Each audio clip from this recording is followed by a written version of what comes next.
بسم الله الرحمن الرحيم.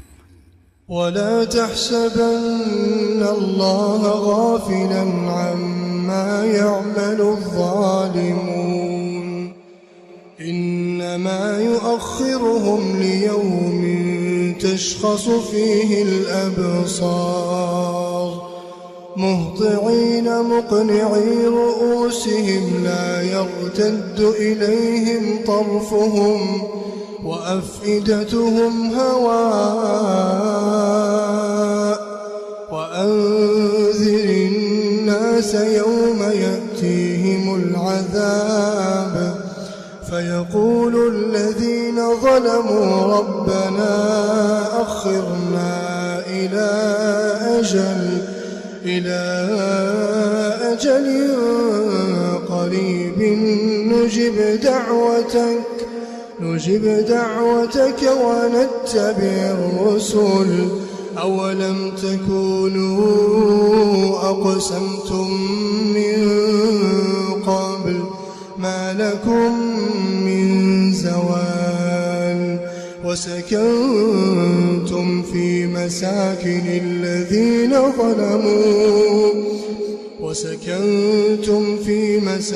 الذين ظلموا أنفسهم وتبين لكم كيف فعلنا بهم وضربنا لكم الأمثال وقد مكروا مكرهم وعند الله مكرهم وإن كان مكرهم لتزول منه الجبال فلا تحسبن الله مخلف وعده رسله إن الله عزيز ذو انتقام يوم تبدل الأرض غير الأرض والسماوات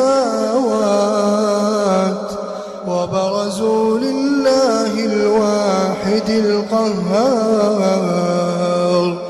يوم تبدل الأرض غير الأرض والسماوات وبرزوا لله الواحد القهار وترى المجرمين يومئذ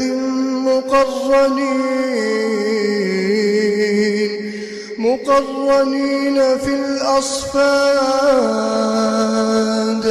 سرابيلهم من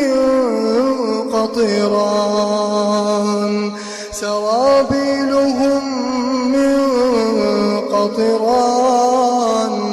وتغشى وجوههم النار ليجزي الله كل نفس ما كسبت إن الله سريع الحساب هذا بلاغ للناس